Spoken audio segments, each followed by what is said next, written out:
প্রতিদিনের মতো রান্নাবান্না এবং বাস্তব সব চিত্রগুলি নিয়ে নতুন একটি পর্ব সাজানোর প্রয়াস করছি। আশা করছি আপনাদের সবার ভালো লাগবে। তাই অনুরোধ রইল পর্বটি প্রথম থেকে শেষ পর্যন্ত দেখুন। কলার মোচা রান্না করব, তার জন্য আলু কেটে নিচ্ছি। নমস্কার, আমি স্বপ্না। দেশ এবং দেশের বাইরে যে যেখান থেকে ভিডিওটি দেখছেন, আপনাদের সবাইকে অনেক অনেক শুভেচ্ছা। স্বপ্নাস ব্লগে সবার আমন্ত্রণ। আপনি যদি এই প্রথম আমাদের ভিডিওটি দেখে থাকেন, সম্পূর্ণ পর্বটি দেখার পর যদি একটুও ভালো লাগে, আমার অনুরোধ রইল চ্যানেলটি সাবস্ক্রাইব করে আপনার মূল্যবান মন্তব্যটি লিখে জানাবেন। ফেসবুক থেকে ভিডিওটি দেখে থাকলে পেজটি ফলো, লাইক, শেয়ার করে আপনার মূল্যবান মন্তব্যটি লিখে জানাবেন। যে কোনো গঠনমূলক মন্তব্য করতে পারেন, কোনো সমস্যা নেই। আমি আপনাদের সকল মন্তব্যের উত্তর দেব। গতকাল বাজার থেকে একটা কলার মোচা এনেছিলেন, আজ রান্না করে নেব, কারণ কলার মোচা ঘরে থাকলে কালো হয়ে যাবে। এই দেখুন, এখনো দেখা যাচ্ছে এটা বাসি। ধরার সাথে সাথে ছুটে চলে আসছে ফুলগুলো। তবে একটা ফুলও ফেলবো না, সবগুলো ফুল এভাবে করে প্রথমে ছাড়িয়ে নেব, তারপরে একটা একটা করে ফুলের ডাঁটিগুলো ফেলে দেব। প্রতিটা ফুলের মাঝখানে একটা ডাঁটি থাকে, ওই ডাঁটিটা ফেলে দিতে হবে। ওটা শক্ত, সিদ্ধ হলেও ওটা নরম হবে না।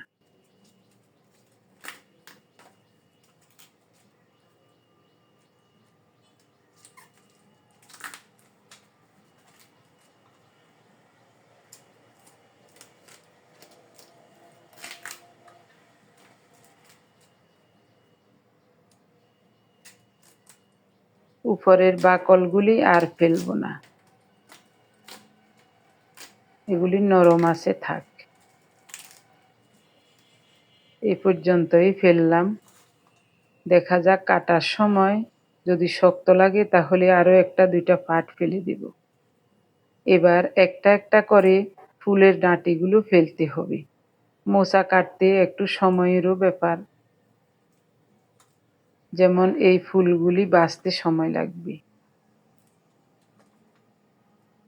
সবগুলি ফুল খুব সুন্দর মতো বেছে নিয়েছি। এবার পরিষ্কার করে ধুয়ে নেব, তারপরেই কাটবো।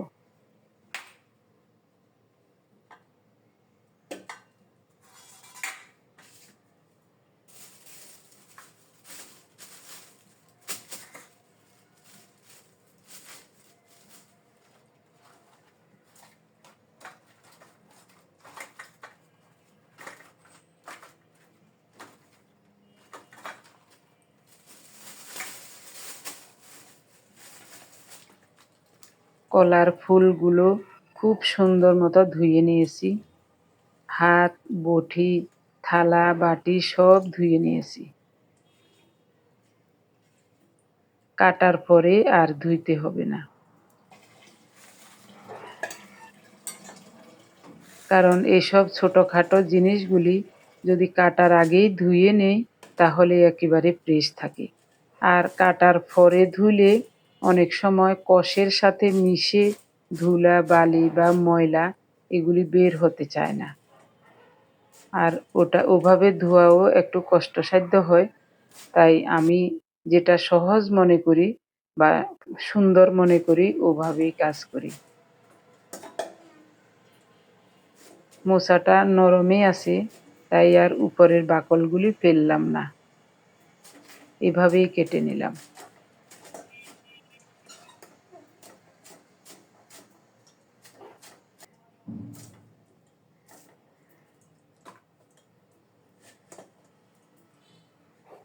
এবার ফুলগুলিও এভাবে করে কুচিয়ে নেব।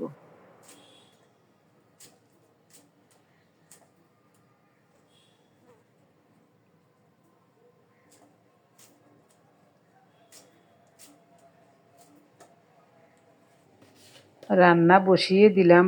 মোচার পরিমাণ লবণ দিয়ে দিলাম, হাফ চা চামচ হলুদ দিয়েছি। চুলাটা অন করে দিয়ে ফোটানো গরম জল দিচ্ছি। সব কিছু নেড়ে চেড়ে 3-4 মিনিট ঢাকা দিয়ে সিদ্ধ করে নেব। সাথে সাথে মোচাটাতে হলুদ লবণ দিয়ে এভাবে সিদ্ধ করে না রাখলে কালো হয়ে যাবে। আগে মোচা সিদ্ধ করে জলটা ফেলে দিতাম, এখন কিন্তু মোচা সিদ্ধ করে জল ফেলি না, কারণ এখানে প্রচুর পরিমাণে আয়রন আছে। এই আয়রনটা আমি ফেলতে চাই না। মোচা সিদ্ধ হোক, এই সুযোগে আমি কিছু মশলা বেটে নেব। পাটার উপর নিলাম ধনিয়া, জিরা, আদা আর রসুন। সব মশলাগুলো একসাথে বেটে নিয়েছি। এদিকে আলুগুলিও ভাজতে বসিয়ে দিয়েছি। ঢেকে ঢেকে নেড়ে ছেড়ে আলুগুলিকেও লাল লাল করে ভেজে নিয়েছি। একেবারে লাল লাল হয়ে গেছে, এখন উঠিয়ে নেব।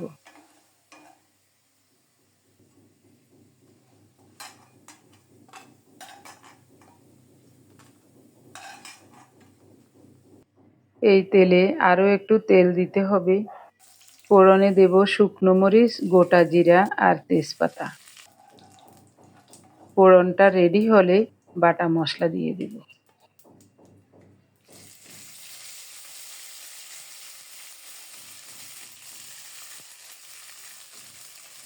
বাটি ধুয়ে একটু জল দিয়ে দিলাম।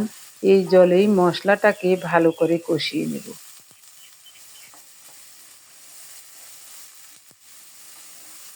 মশলার পরিমাণ অল্প একটু লবণ দেব। হাফ চা চামচের কম হলুদ গুঁড়ো দিয়েছি, অল্প একটু গুঁড়ো মরিচ দিয়েছি। সব মিলিয়ে নেড়ে ছেড়ে একটু সময় নিয়ে মশলাটাকে খুব ভালোভাবে কষিয়ে নেব।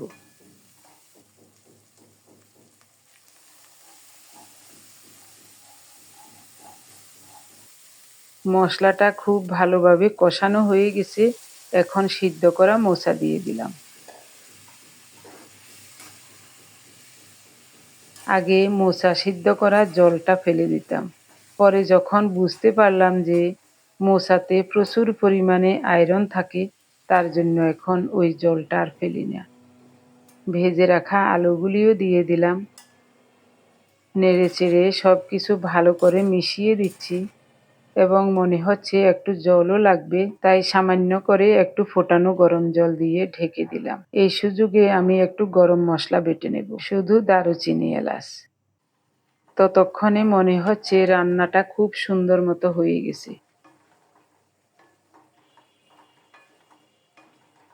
নেড়ে চেড়ে দেখছি, মনে হচ্ছে কয়েকটা আলু ভেঙে দিলে ভালো হতো, তাই কয়েকটা আলু ভেঙে দেব। তার আগে কুচিয়ে রাখা 4-5টা কাঁচামরিচ দিয়ে দিলাম। গরম মশলা বাটাও দিয়ে দেব। এরপরে চামচ দিয়ে চেপে চেপে একটু ওই কয়েকটা আলু ভেঙে দেব। তাহলে মোচার ঘন্ট দেখতেও সুন্দর লাগবে, খেতেও অনেক ভালো লাগবে। খুব সুন্দর মতো কয়েকটা আলু ভেঙে দিলাম। এখন দেখুন দেখতে কত ভালো লাগছে। জলটাও আরও কিছুটা শুকিয়ে গেছে, আর বেশি শুকাবো না। আলুর তরকারি ঠান্ডা হলে আর একটু শুকিয়ে যাবে। এভাবে মোচার ঘন্ট আমরা খুবই ভালোবাসি। এখান থেকে অর্ধেকের বেশি মোচার ঘন্ট উঠিয়ে রাখবো, আগামীকাল খাওয়া হবে। কারণ আজ আমি উপবাস থাকবো, সারাদিন কিছুই খাবো না। সন্ধ্যার পরে সামান্য হয়তোবা ফলাহার করব, ভাত খাবো আগামীকাল দুপুরে। এটা ঠান্ডা হলে নর্মাল ফ্রিজে রেখে দেব। এটুকু দিয়ে ওদের বাপ বেটার খাওয়া হয়ে যাবে। উনিও বলেছিলেন উপবাস থাকতে, আমি বলেছি না, শরীরে ফ্যাট কমে গেছে, এখন উপবাস থাকা কঠিন হবে। আমার শরীরে প্রচুর ফ্যাট জমা আছে। আমি যদি 3 দিন উপবাস থাকি তাও আমার জলের পিপাসাও লাগবে না। 2020 সালে আমরা দুইজন শরীরকে ফ্যাট অ্যাডাপ্টেড করে নিয়েছি। এখন আমরা খাদ্য গ্রহণের 12 ঘন্টা পর থেকে আমাদের শরীর নিজ থেকেই ফ্যাট ভাঙা শুরু করে দেয়। যখনই আমাদের শরীরে ফ্যাট ভাঙে, তখন বুঝতে পারি শরীরে অনেক শক্তি পাই এবং জলের পিপাসাও লাগে না। ওনার শরীরেও অনেক ফ্যাট ছিল, কিন্তু উপবাস থেকে থেকে 2 বেলা হেঁটে এবং ব্যায়াম করে ওই ফ্যাট বার্ন করে নিয়েছে। এখন শরীরে তেমন বেশি ফ্যাট নাই, বেঁচে থাকার জন্য যতটুকু প্রয়োজন ততটুকুই আছে। তাই আমি বলেছি এত বড় উপবাস থাকার প্রয়োজন নাই। প্রতিদিন এমনিতেই আমরা 18 থেকে 20 ঘন্টা না খেয়ে থাকি, এটাই আমাদের জন্য যথেষ্ট। সজনে পাতাগুলো বাতাসে উড়ে যাবে, তাই একটা পাতলা ওড়না কেটে ব্যাগ বানিয়ে নিয়েছি। ওই ব্যাগের ভিতর ঢুকিয়ে পাতলা করে মেলে দিয়ে 2 দিকে চাপা দিয়ে রেখেছি, বাতাসে যেন উড়ে না যায়। এদিকে হলুদের গুঁড়োগুলো গামলা এবং ডিশে করে পাতলা করে মেলে দিয়েছি। সেই সকাল 9:30টার সময় ছাদে হলুদের গুঁড়ো এবং সজনে পাতাগুলো মেলে দিয়ে গিয়েছিলাম। এখন দিনের 4:30 বাজে, এগুলি নিতে আসলাম। দুপুরবেলায় একবার মেঘ দেখে ভয় লাগছিল, ভাবছিলাম বৃষ্টি আসবে, কিন্তু না, পরে দেখছি বৃষ্টি আসে নাই, তাই দৌড়াদৌড়ি করতে হয় নাই। গতকাল এগুলি রোদ্রে দিয়ে 4 বার ছাদে আসছিলাম। 4 তলা থেকে 6 তলা ছাদে আসা সহজ ব্যাপার নয়। যদি হঠাৎ বৃষ্টি আসে, দৌড়ে দৌড়ে ছাদে আসতে আসতে আমার সব ভাসিয়ে নিয়ে যাবে। অনেক ভয়ে ভয়ে গতকাল 4 বার ছাদে এসে এগুলি একবার ঢুকিয়ে রাখি, আবার রোদ আসলে মেলে দেই, এরকম করে দিয়েছিলাম। তবে ভালোভাবে গতকাল শুকায় নাই, আজকে একেবারে মনের মতো করে শুকিয়ে নিয়েছি। সারাদিনে আর একবারও ছাদে আসিনি। এখনো কিন্তু অনেক রোদের তেজও আছে, কিন্তু তারপরও নিয়ে যাচ্ছি। হলুদের গুঁড়োগুলো আর শুকানোর প্রয়োজন নাই, ভালোভাবে শুকিয়েছে, কিন্তু সজনে পাতাগুলো আরো শুকাতে হবে। তবে ছাদে আর আসবো না। ওগুলি ওই বারান্দায় গ্রিলের সাথে ওই ব্যাগটা সহ বেঁধে রাখবো। 2-3 দিনের মধ্যেই একেবারে মচমচে করে শুকিয়ে যাবে। এরপরে ওই সজনে পাতাগুলো ব্লেন্ডারে গুঁড়ো করে রাখবো। এরপরে 1 গ্লাস কুসুম গরম জলের সাথে 1 চা চামচ সজনে পাতার গুঁড়ো মিশিয়ে আমরা প্রতিদিন খেয়ে নেব। পুষ্টিবিদগণ বলেন এটা হলো প্রাকৃতিক সুপারফুড। এই সুপারফুড নিয়মিত যদি খাওয়া যায় তাহলে 300টা রোগের উপকার করে। তো এরকম একটা ভালো জিনিস না খেয়ে কি থাকতে পারি? যখনই সুযোগ পাই সজনে পাতা কোথাও পেলে বেশি করে এনে এরকম রোদে শুকিয়ে গুঁড়ো করে রেখে দিই। মাঝে মাঝে সজনে পাতার গুঁড়ো বেশি হলে মেয়েদেরকেও কিছুটা দিই। ঘণ্টাখানেক আগে হলুদের গুঁড়োগুলো ছাদ থেকে এনে খোলাই রেখেছিলাম, ঠান্ডা হয়ে গেছে, এখন চেলে নেব। আমরা যখন মিল থেকে হলুদ ভাঙিয়ে গুঁড়ো করে আনি, ওখানে শুধু হলুদ ভাঙায় না, ওখানে মরিচও ভাঙায়। আগে পরে যদি মরিচ থাকে তাহলে ওই হলুদের গুঁড়ো অনেক ঝাঁঝালো হয়, ওগুলি নাড়াচাড়া করতেই নাক চোখ জ্বলে যায়। এখানেও মনে হয় কেউ আগে বা পরে মরিচ ভাঙিয়েছে, তার জন্য অনেক ঝাঁঝ লাগছে, একটু নাড়া দিতেই কাশি হাসি বের হচ্ছে। আমি এখন 2টা মাস্ক পরে এই হলুদের গুঁড়োগুলো চেলে নিচ্ছি।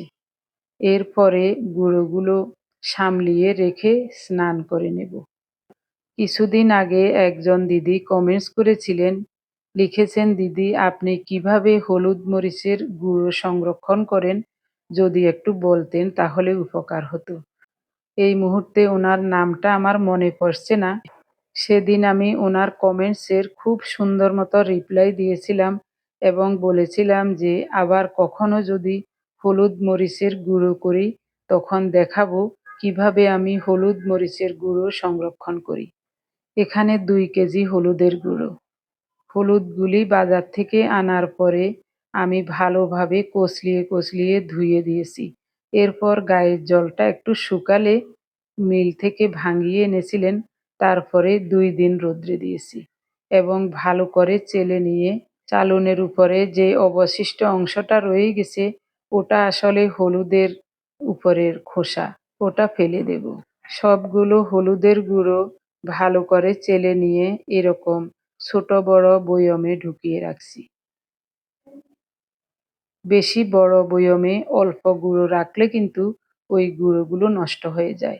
তাই হলুদ মরিচের গুঁড়ো সব সময় ছোট বড় এরকম পাত্রে রাখলেই বেশি ভালো হয়। পাত্রগুলিতে হলুদ অথবা মরিচের গুঁড়ো এভাবে ঠাসা বা ভরা থাকলে ওই পাত্রের হলুদ অথবা মরিচের গুঁড়ো অনেক দিন পর্যন্ত ভালো থাকে। এখান থেকে একটু একটু রান্নার কৌটোতে ঢেলে নেব তাহলে আর নষ্ট হবে না। এটা সবসময় চুলার ধারে থাকে। 2 কেজি হলুদের গুঁড়ো চেলে এই ভুসিগুলো পেয়েছি, এগুলি এখন ফেলে দেব। এরপরে সবকিছু ধুয়ে মুছে স্নান করে নেব। সবাইকে অজস্র অজস্র ধন্যবাদ জানিয়ে পর্বটি এখানেই শেষ করব। দেখা হবে আগামী পর্বে।